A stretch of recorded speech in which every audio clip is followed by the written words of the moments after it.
बहुत समय पहले हिमालय की ऊंची और बर्फ से ढकी पर्वत श्रेणियों के बीच एक विशाल और समृद्ध राज्य बसा हुआ था। उस राज्य का नाम था सूर्यगढ़। सूर्यगढ़ केवल अपनी समृद्धि के लिए ही नहीं, बल्कि अपने अनुशासन और परंपराओं के लिए भी प्रसिद्ध था। यहाँ के लोग अत्यंत मेहनती, ईमानदार और धर्मपरायण थे। वे हर सुबह सूर्योदय के समय मंदिरों में जाकर सूर्य देव की आराधना करते थे। उनका विश्वास था कि सूर्य देव की कृपा के कारण ही उनके राज्य में सुख, शांति और समृद्धि बनी हुई है। राज्य के बीचों बीच एक निर्मल नदी बहती थी, जिसका नाम था अमृता नदी। यह नदी हिमालय की चोटियों से निकलकर पूरे राज्य को जीवन देती थी।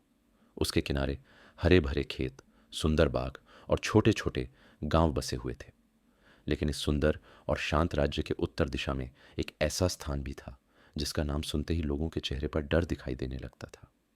वह स्थान था कालवन। कालवन एक रहस्यमयी और अत्यंत घना जंगल था। वहां पेड़ इतने ऊंचे और घने थे कि दिन के समय भी सूर्य की रोशनी मुश्किल से जमीन तक पहुंच पाती थी। पीढ़ियों से लोग एक ही कहानी सुनते आ रहे थे। कहा जाता था कि उस जंगल की गहराइयों में प्राचीन राक्षस और मायावी शक्तियां निवास करती हैं। कई लोग जो उस जंगल में प्रवेश कर गए थे, वे कभी वापस नहीं लौटे। इसलिए सूर्यगढ़ के लोग उस जंगल की सीमा से भी दूर रहना ही उचित समझते थे। सूर्यगढ़ पर शासन करते थे महाराज वीरेंद्र देव। वे एक शक्तिशाली और न्यायप्रिय शासक थे। उनका कद लंबा, चेहरा तेजस्वी और व्यक्तित्व अत्यंत प्रभावशाली था। वे अपनी प्रजा की सुरक्षा को सबसे बड़ा कर्तव्य मानते थे। महाराज की पत्नी महारानी सुधामयी अत्यंत दयालु और बुद्धिमान थीं।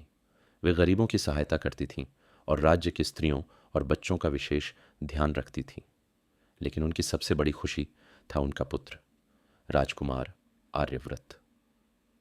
राजकुमार आर्यव्रत बचपन से ही अत्यंत साहसी और जिज्ञासु था।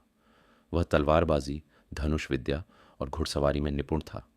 लेकिन उसके अंदर एक और विशेषता थी। वह हर बात को तर्क और समझ से देखता था। उसे बचपन से कालवन की कहानियां सुनाई जाती थीं, लेकिन उसका मन इन कहानियों पर पूरी तरह विश्वास नहीं करता था। वह सोचता था कि शायद यह सब केवल लोगों का डर है। एक दिन सुबह सुबह राजकुमार अपने घोड़े अग्नि पर सवार होकर शिकार के लिए जंगल की ओर निकल पड़ा। कुछ देर तक सब कुछ सामान्य रहा। तभी अचानक उसने एक अद्भुत दृश्य देखा। उसके सामने एक चमकता हुआ सफेद हिरण खड़ा था। उसकी खाल चांदी की तरह चमक रही थी और उसकी आंखें नीली रोशनी से चमक रही थीं। राजकुमार ने ऐसा हिरण पहले कभी नहीं देखा था। जिज्ञासा और उत्साह में वह उसके पीछे दौड़ पड़ा। लेकिन वह हिरण असाधारण रूप से तेज था। वह राजकुमार को धीरे धीरे जंगल के ओर भीतर ले जाता गया। कुछ देर बाद राजकुमार को एहसास हुआ कि वह कालवन के भीतर आ चुका है। अचानक वह हिरण उसकी आंखों के सामने गायब हो गया, जैसे वह कभी था ही नहीं। राजकुमार आश्चर्य में खड़ा रह गया। तभी उसे पास ही पानी गिरने की मधुर आवाज सुनाई दी। वह उस दिशा में बढ़ा। कुछ ही देर में वह एक सुंदर झरने के पास पहुंच गया। झरने के किनारे एक चट्टान पर एक युवती बैठी थी। उसकी सुंदरता इतनी अद्भुत थी कि राजकुमार कुछ क्षणों के लिए उसे देखता ही रह गया। उस युवती का नाम था चंद्रिका। उसने कहा कि वह एक साधु की पुत्री है और इस जंगल में रहती है। राजकुमार उसकी सुंदरता और शांत स्वभाव से प्रभावित हो गया। उसने उसे सूर्यगढ़ महल चलने का निमंत्रण दिया। कुछ सोचने के बाद वह उसके साथ चलने के लिए तैयार हो गई। लेकिन सच्चाई यह थी कि वह कोई साधारण युवती नहीं थी। वह वास्तव में कालवन की राक्षसी राजकुमारी थी। उसका असली नाम था निशांता। महल पहुंचने के बाद चंद्रिका ने बहुत जल्दी सबका दिल जीत लिया। उसकी मधुर वाणी और विनम्र व्यवहार के कारण महल के लोग उसे बहुत पसंद करने लगे। धीरे धीरे राजकुमार और चंद्रिका के बीच गहरा लगाव पैदा होने लगा। राजकुमार उसे राज्य की कहानियां सुनाता और उसे घुड़सवारी सिखाता। समय के साथ यह लगाव प्रेम में बदल गया। एक दिन राजकुमार ने उससे विवाह का प्रस्ताव रख दिया।